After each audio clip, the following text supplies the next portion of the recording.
नमस्कार दोस्तों, मेरा नाम है वैभव सिंह गुप्ता और मैं स्वागत करता हूं आप सभी लोगों का इस पॉडकास्ट में उपस्थित होने के लिए। तो आज हम लोग जो कहानी सुनने जा रहे हैं वो बहुत ही बेहतरीन, बहुत ही मनोरंजक और आपको भावनाओं से लबरेज करने वाली कहानी है। इस कहानी का नाम है शतरंज के खिलाड़ी और इसको लिखा है भारत के महानतम उपन्यासकार मुंशी प्रेमचंद जी ने। तो आइए कहानी को शुरू करते हैं। ये कहानी ज़रा सा लंबी हो सकती है, तो अगर अभी आपके पास वक्त है तभी इस कहानी को सुने या पार्ट में सुने, जैसी आपकी इच्छा हो, लेकिन सुने ज़रूर। पूरी बहुत अच्छी कहानी है और उम्मीद है कि आपको बहुत पसंद आने वाली है। तो आइए शुरू करते हैं। शतरंज के खिलाड़ी। वाजिद अली शाह का समय था। लखनऊ विलासिता के रंग में डूबा हुआ था। छोटे बड़े, गरीब अमीर, सभी विलासिता में डूबे हुए थे। कोई नृत्य और कोई गान की मजलिस सजाता था तो कोई अफीम की पीनक ही में मजे लेता था। जीवन के प्रत्येक विभाग में आमोद प्रमोद का प्राधान्य था।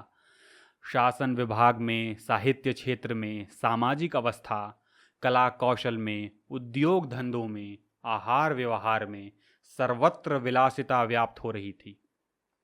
राज कर्मचारी विषय वासना में, कविगण प्रेम और विरह के वर्णन में, कारीगर कलाबत्तू और चिकन बनाने में, व्यवसायी सुरमे में, इत्र मिस्सी और उपटन का रोजगार करने में लिप्त थे। व्यवसायी सुर में, इत्र मिस्सी और उबटन का रोजगार करने में लिप्त थे।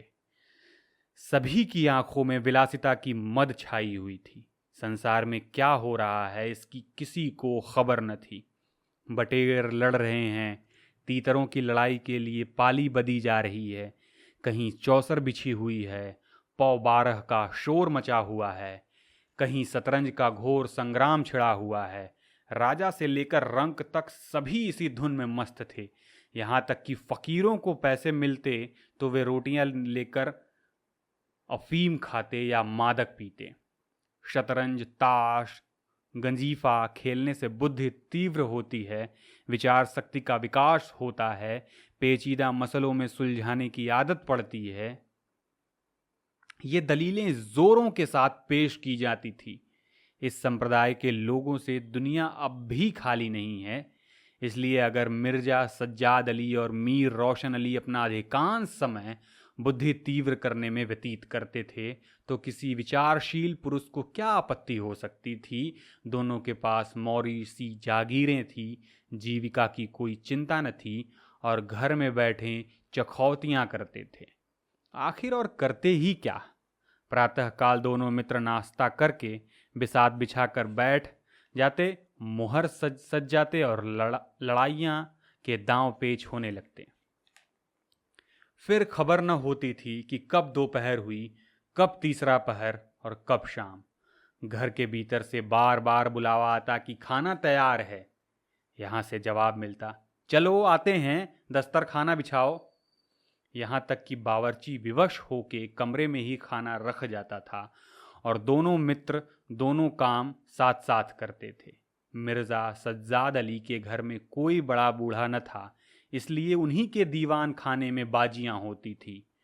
मगर यह बात न थी कि मिर्ज़ा के घर के और लोग उनसे इस व्यवहार से खुश हों। घर वालों का तो कहना ही क्या, मोहल्ले वाले, घर के नौकर चाकर तक नित्य द्वेषपूर्ण टिप्पणियां किया करते थे कि बड़ा मनहूस खेल है, घर को तबाह कर देता है, खुदा न करे किसी को इसकी चोट पड़े। आदमी दीन दुनिया किसी काम का नहीं रहता, न घर का न घाट का, बुरा रोग है। यहाँ तक कि मिर्ज़ा की बेगम साहिबा को इससे इतना द्वेष था कि अवसर खोज खोज कर पति को लताड़ती थी, पर उन्हें इसका अवसर मुश्किल से मिलता था। वह सोती रहती थी, तब तक बाजी बिज जाती थी और रात को जब सो जाती थी तब कहीं मिर्ज़ा जी घर आते थे। हाँ, नौकरों पर वह अपना गुस्सा उतारती रहती थी। क्या पान मांगे हैं, कह दो आकर ले जाएं। खाने की फुर्सत नहीं है, ले जाकर खाना सिर पर पटक दो, खाए चाहे कुत्ते को खिलाएं। पर रूबरू वह भी कुछ न कह सकती थी। उनको अपने पति से उतना मलाल न था जितना मीर साहब से था। उन्होंने उनका नाम मीर बिगाड़ू रख छोड़ा था। शायद मिर्जा जी अपनी सफाई देने के लिए सारा इल्जाम मीर साहब के ही सर पर थोप देते थे। एक दिन बेगम साहिबा के सर में दर्द होने लगा। उन्होंने लड़की से कहा, जाकर मिर्जा साहब को बुला लो, किसी हकीम के यहाँ से दवा लाएं, जल्दी दौड़ कर। लड़की गई तो मिर्जा जी ने कहा, चल अभी आते हैं। बेगम साहिबा का मिजाज गर्म था। इतनी ताप कहाँ कि सिर में दर्द हो और पति शतरंज खेलता रहे। चेहरा सुर्ख हो गया। लड़की से कहा, जाकर कह अभी चलिए, नहीं तो वह आप ही हकीम के यहाँ चली जाएंगी। मिर्जा बड़ी दिलचस्पी से बाजी खेल रहे थे। 2 ही किस्तों में मीर साहब की मात हुई जाती थी। झुंझला कर बोले, क्या ऐसा दम लबों पर है, जरा सब्र नहीं होता? मीर, अरे तो जाकर सुन ही आइए ना, औरतें नाजुक मिजाज होती हैं। मिर्जा, जी हाँ, चला क्या न जाऊं, 2 किस्तों में आपकी मात होती है। मीर, जनाब इस भरोसे न रहिएगा, वह चाल सोची है कि आपके मोहरे धरे रहें और मात हो जाइए, पर जाइए सुनाइए, क्योंकि खामखा उनका दिल दुखाइएगा। मिर्जा, इसी बात पर मात ही करके जाऊंगा। मीर, मैं खेलूंगा ही नहीं, आप जाकर सुनाइए पहले। मिर्जा, अरे यार जाना पड़ेगा हकीम के यहाँ, सिर दर्द खाक नहीं है, मुझे परेशान करने का बहाना है। मीर, कुछ भी हो उनकी खातिर तो करनी ही पड़ेगी। मिर्जा, अच्छा एक चाल और चल लूं?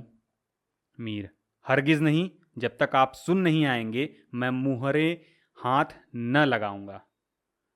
मिर्जा साहब मजबूर होकर अंदर गए तो बेगम साहिबा ने त्योरियां बदलकर लेकिन कराहते हुए कहा, तुम्हें निगोड़ी शतरंज इतनी प्यारी है, चाहे कोई मर ही जाए पर उठने का नाम नहीं लेते।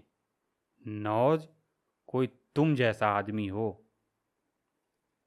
मिर्जा, क्या कहूँ, मीर साहब मानते ही नहीं थे, बड़ी मुश्किल से पीछा छुड़ा कर आया हूँ।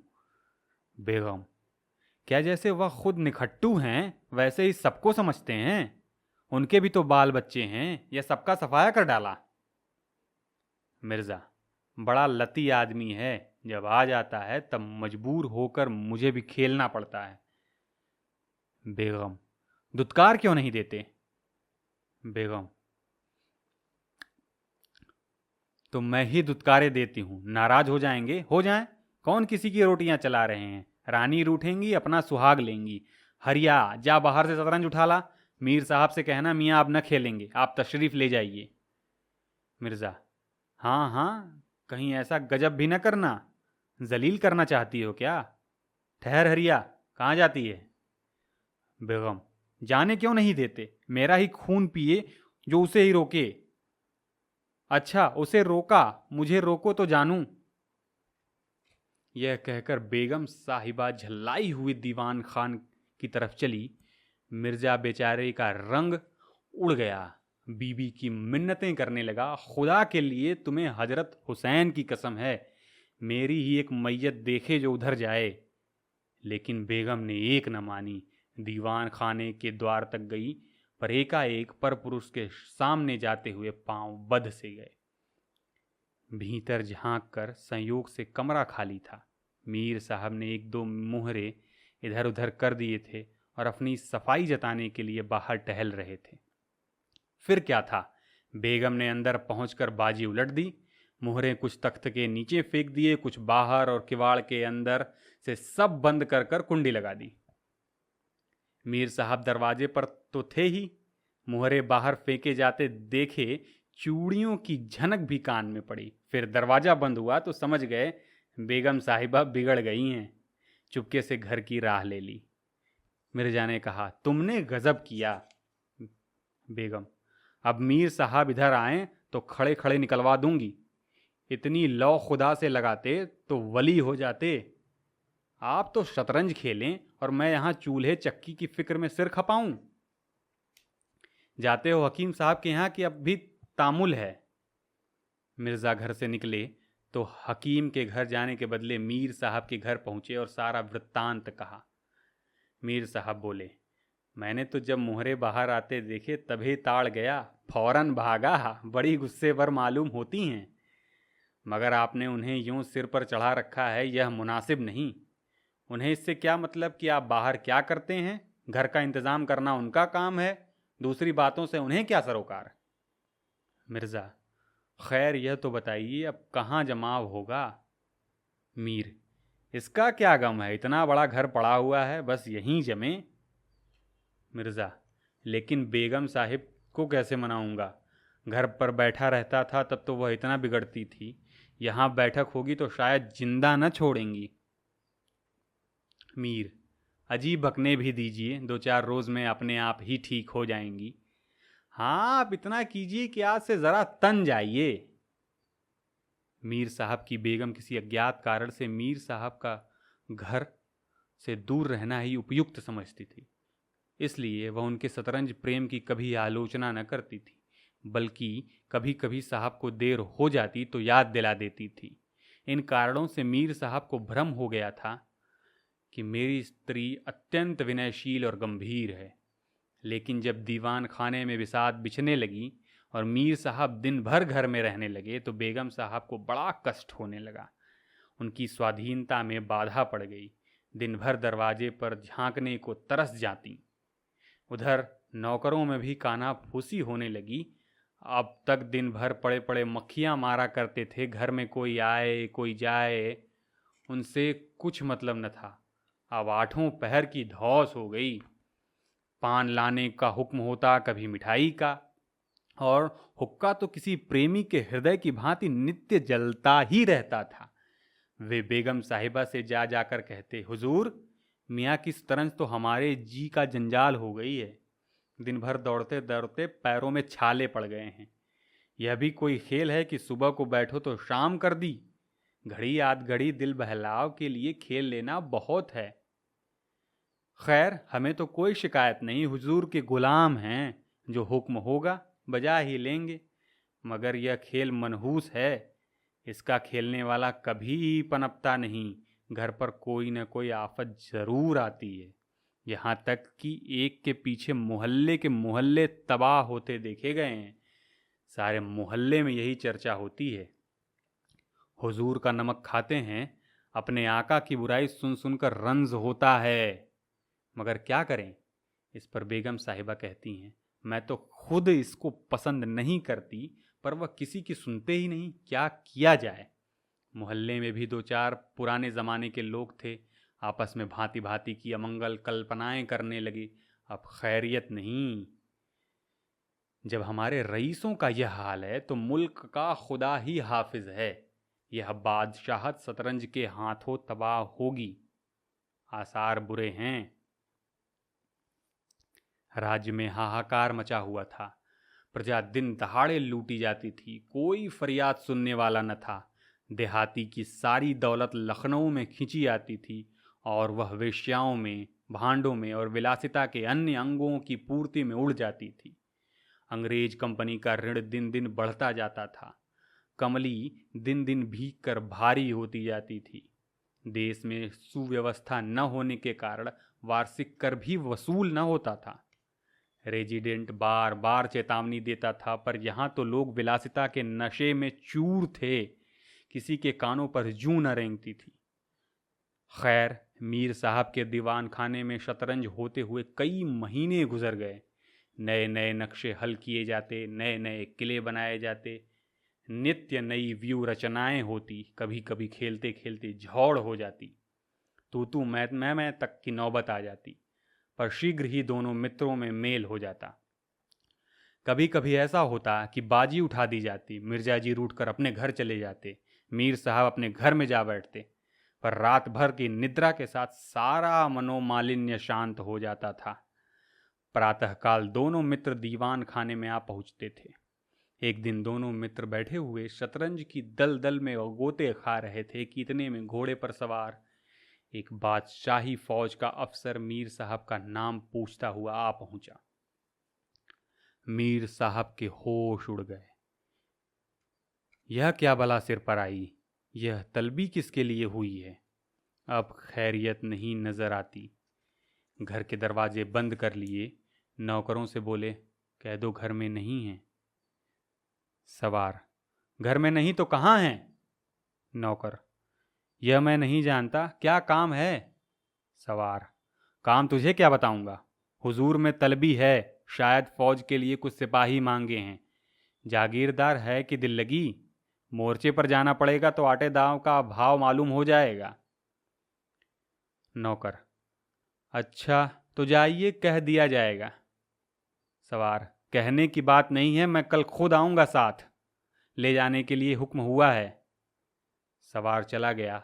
मीर साहब की आत्मा कांप उठी। मिर्जा जी से बोले, कहिए जनाब, अब क्या होगा? मिर्जा, बड़ी मुसीबत है, कहीं मेरी तलबी भी न हो। मीर, कमबख्त कल फिर आने को कह गया है। मिर्जा, आफत है और क्या, कहीं मोर्चे पर जाना पड़ा तो बेमौत मरेंगे। मीर, बस यही एक तदबीर है कि घर पर मिलो ही नहीं। कल से गोमती पर की वीराने में नक्शे जमे, वहां किसे खबर होगी? हजरत आकर अपने आप लौट जाएंगे। मिर्जा, वल्लाह आपको खूब सूझी, इसके सिवाय और कोई तदबीर ही नहीं है। इधर मीर साहब की बेगम उस सवार से कह रही थी, तुमने खूब धता बताया, अक्ल और हिम्मत तो शतरंज ने चर ली, अब भूल कर भी घर पर न रहेंगे। दूसरे दिन से दोनों मित्र मुंह अंधेरे घर से निकल खड़े होते थे। बगल में एक छोटी सी दरी दबाए डिब्बे में गिलौरियां भरे गोमती पार की एक पुरानी वीरान मस्जिद में चले जाते, जिसे शायद नवाब आसफुद्दौला ने बनवाया था। रास्ते में तंबाकू, चिल्लम और मदरिया ले लेते और मस्जिद में पहुंच दरी बिछा हुक्का भरकर शतरंज खेलने बैठ जाते। फिर उन्हें दीन दुनिया की फिक्र न रहती। किश्त, सह आदि दो एक शब्दों के सिवा उनके मुंह से कोई वाक्य नहीं निकलता था। कोई योगी भी समाधि में इतना एकाग्र नहीं होता। दोपहर को जब भूख मालूम होती तो दोनों मित्र किसी नान बाई की दुकान पर जाकर खाना खाते और एक चिलम हुक्का पीकर फिर संग्राम क्षेत्र में डट जाते। कभी कभी तो उन्हें भोजन का भी ख्याल नहीं रहता था। उधर देश की राजनीतिक दशा भयंकर होती जा रही थी। कंपनी की फौजें लखनऊ की तरफ बढ़ी चली आती रहीं। शहर में हलचल मची हुई थी। लोग बाल बच्चों को लेकर देहातों में भाग रहे थे, पर हमारे दोनों खिलाड़ियों को इनकी जरा सी भी फिक्र न थी। वे घर से आते तो गलियों में होकर। डर था कि कहीं किसी बादशाही मुलाजिम की निगाह न पड़ जाए जो बेकार में पकड़े जाएं। हजारों रुपए सालाना की जागीर मुफ्त ही हजम करना चाहते थे। एक दिन दोनों मित्र मस्जिद के खंडहर में बैठे हुए शतरंज खेल रहे थे। मिर्जा की बाजी कुछ कमजोर थी। मीर साहब उन्हें किश्त पर किश्त दे रहे थे। इतने में कंपनी के सैनिक आते हुए दिखाई दिए। वह गोरों की फौज थी जो लखनऊ पर अधिकार जमाने के लिए आ रही थी। मीर साहब बोले, अंग्रेजी फौज आ रही है, खुदा खैर करे। मिर्जा, आने दीजिए, किश्त बचाइए, यह किश्त। मीर, जरा देखना चाहिए, यहीं आड़ में खड़े हो जाएं क्या? मिर्जा, देख लीजिएगा, जल्दी क्या है, फिर किश्त। मीर, तोपखाना भी है, कोई 5,000 आदमी होंगे। कैसे कैसे जवान हैं, लाल बंदरों के मुंह, सूरत देखकर खौफ मालूम होता है। मिर्जा, जनाब हीले न कीजिए, ये चकमे किसी और के दीजिएगा, यह किश्त।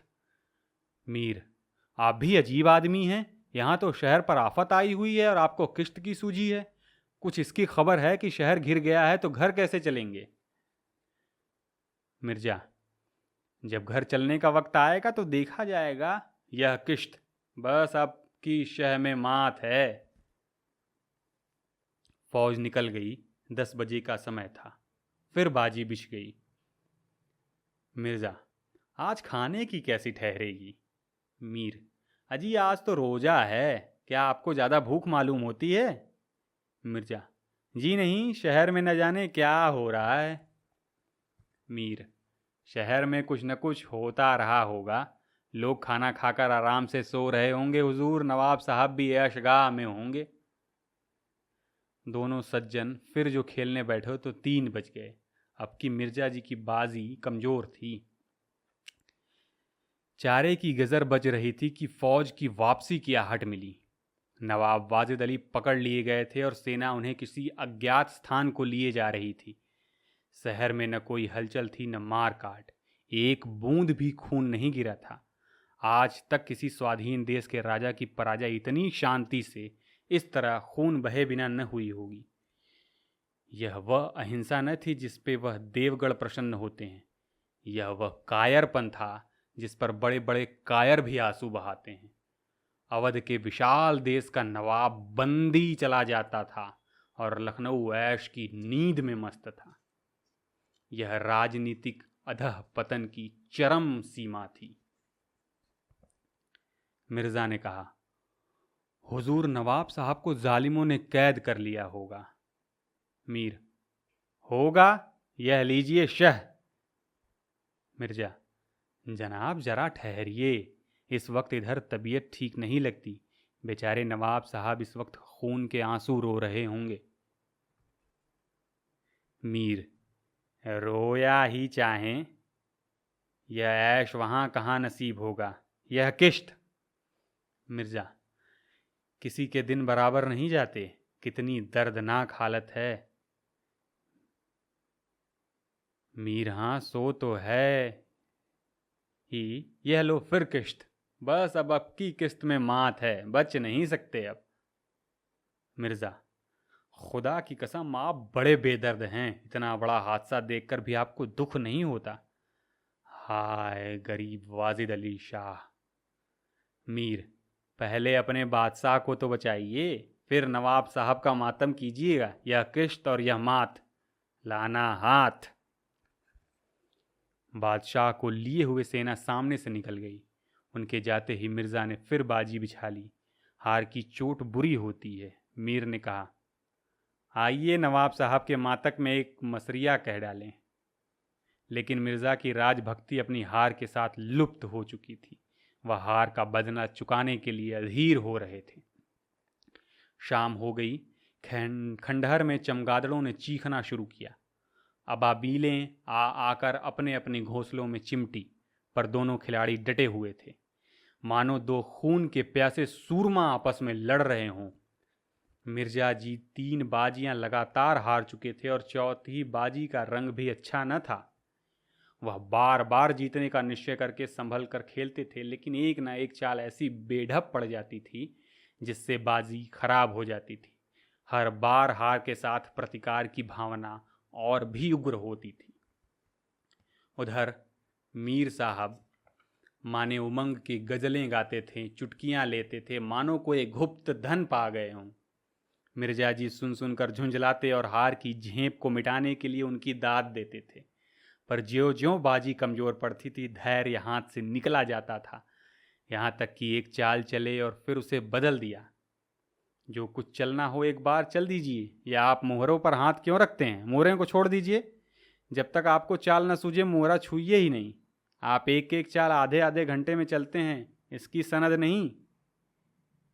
जिसे एक चाल चलने में 5 मिनट से ज़्यादा लगे, उसकी मात समझी जाए। फिर आपने चाल बदली, चुपके से मोहरा वहीं रख दीजिए। मीर साहब की फर्जी पिटता था। बोला, मैंने चाल ही कब चली थी? मिर्जा, आप चाल चल चुके हैं, मोहरा रख दीजिए उसी घर में। मीर, उस घर में क्यों रखूं? मैंने हाथ से मोहरा छोड़ा ही कब था? मिर्जा, मोहरा आप कायमात तक न छोड़ें तो क्या चाल ही न होगी? फर्जी पिटते देखा तो धांधली करने लगे। मीर, धांधली आप करते हैं, हार जीत तकदीर से होती है, धांधली करने से कोई नहीं जीतता। मिर्जा, तो इस बाजी में आपकी मात हो गई। मीर, मुझे क्यों मात होने लगी? मिर्जा, तो आप मोहरा उसी घर में रख दीजिए जहां पहले रखा था। मीर, वहां क्यों रखूं? नहीं रखता। मिर्जा, क्यों न रखिएगा, आपको रखना होगा। तकरार बढ़ने लगी। दोनों अपनी अपनी टेक पर अड़े थे। न यह दबता न वह। अप्रासंगिक बातें होने लगी। मिर्ज़ा बोले, किसी ने खानदान में शतरंज खेली हो तब तो इसके कायदे जानते। वे तो हमेशा घास छीला करते थे, आप शतरंज क्या खेलिएगा। रियासत और ही चीज़ है, जागीर मिल जाने से कोई रईस नहीं हो जाता। मीर, क्या? घास आपके अब्बा जान छीलते होंगे, यहाँ तो पीढ़ियों से शतरंज खेलते चले आ रहे हैं। मिर्जा, अजी जाइए भी, गजाउद्दीन हैदर के यहाँ बावर्ची का काम करते करते उम्र गुजर गई, आज रईस बने चलते हैं। रईस बनना कुछ दिल लगी नहीं है।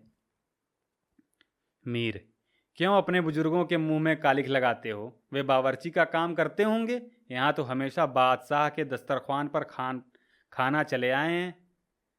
मिर्जा, अरे चल चरकटे, बहुत बढ़ चढ़ कर बातें न कर। मीर, जबान संभालिए वरना बुरा होगा, मैं ऐसी बातें सुनने का आदी नहीं हूं। यहाँ तो किसी ने आंखें दिखाई कि उसके आंखें निकाली। मिर्जा, आप मेरा हौसला देखना चाहते हैं, फिर आइए, आज दो दो हाथ हो जाएं, इधर या उधर। मीर, तो यहाँ तुमसे कौन दबने वाला है। दोनों दोस्तों ने कमर में से तलवार निकाली। नवाबी जमाना था, सभी तलवार पेश कब्ज कटार वगैरह बांधते थे। दोनों विलासी थे पर कायर न थे। उनमें राजनीतिक भावों का अधपतन हो गया था। बादशाह के लिए, बादशाहत के लिए क्यों मरे, पर व्यक्तिगत वीरता का भाव न था। दोनों जख्म खाकर गिरे और दोनों ने वहीं तड़प तड़प कर जान दे दी। अपने बादशाह के लिए जिनकी आंखों से एक बूंद आंसू न निकला, उन्हीं दोनों प्राणियों ने शतरंज के वजीर की रक्षा के लिए प्राण दे दिए। अंधेरा हो चला था, बाजी बिछी हुई थी। दोनों बादशाह अपने अपने सिंहासनों पर बैठे हुए मानो इन दोनों वीरों की मृत्यु पर रो रहे थे। चारों तरफ सन्नाटा छाया हुआ था। खंडहर की टूटी हुई मेहराबें, गिरी हुई दीवारें और धूल धूसरित मीनारें इनकी लाशों को देखती और सिर धुनती थी।